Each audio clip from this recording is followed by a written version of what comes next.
Halo Sobat Bisnis Magnet Rezeki. Kali ini kita mau berkisah tentang kapak dan penebang kayu. Tonton video ini sampai selesai karena ada pelajaran berharga yang bisa kita petik dari kisah ini. Begini ceritanya. Terdapat dua orang penebang kayu. Dua-duanya sama-sama dibekali dengan golok yang sama tajamnya. Namun, dua penebang kayu ini memiliki pola kerja yang berbeda.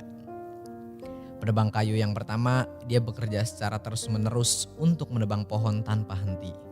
Sehingga di hari pertama dia berhasil menebang 4 pohon. Penebang kayu yang kedua berbeda cara kerjanya dengan penebang kayu yang pertama.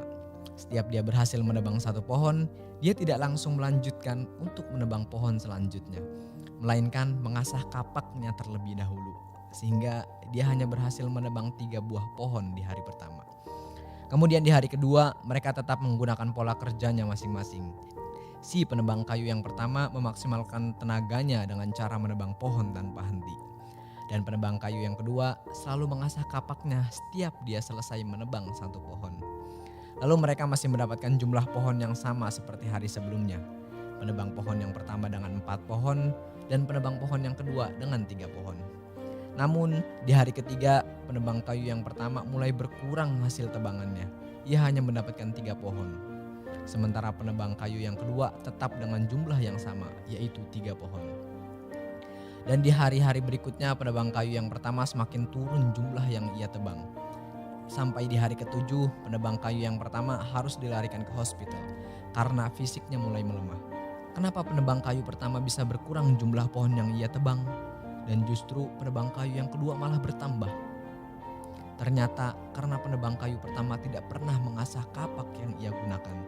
Sehingga kapak semakin hari semakin tumpul dan tenaga yang dipakai semakin besar karena kurangnya tajam kapak yang ia gunakan. Sementara penebang kayu yang kedua, ia rutin mengasah kapak yang ia gunakan. Sehingga kapaknya tidak tumpul, justru semakin tajam karena sering diasah. Sehingga semakin mudah ia dalam menebang pohon. Nah, Sobat Bisnis Magnet Rezeki, begitupun dengan kita bekerja. Bekerja tidak selalu harus prospek dan prospek, jualan dan jualan. Bekerja keras saja tidak cukup untuk mencapai kesuksesan. Sama seperti kapak yang harus terus diasah. Kita juga harus terus melestarikan dan meningkatkan aset terbesar yang kita miliki, yaitu diri kita sendiri. Berarti kita harus meluangkan waktu untuk mengasah kapak kita, yaitu dengan cara belajar. Selalu rutin mengikuti pembelajaran di Magnet Rezeki Bisnis Academy di setiap hari Senin sampai Kamis adalah bentuk pengasahan kapak kita. Senin diisi dengan inspirational training, kisah-kisah top 10 dari wakil resmi dan Sobat Bisnis Magnet Rezeki. Selasa diisi dengan digital marketing, Rabu diisi dengan bisnis briefing langsung dari Pak Nasrullah. Kamis diisi dengan produk training. Itulah cerita tentang kapak dan penebang kayu. Jangan lupa bagikan video ini supaya semakin banyak manfaat yang kita berikan untuk orang-orang di sekitar kita.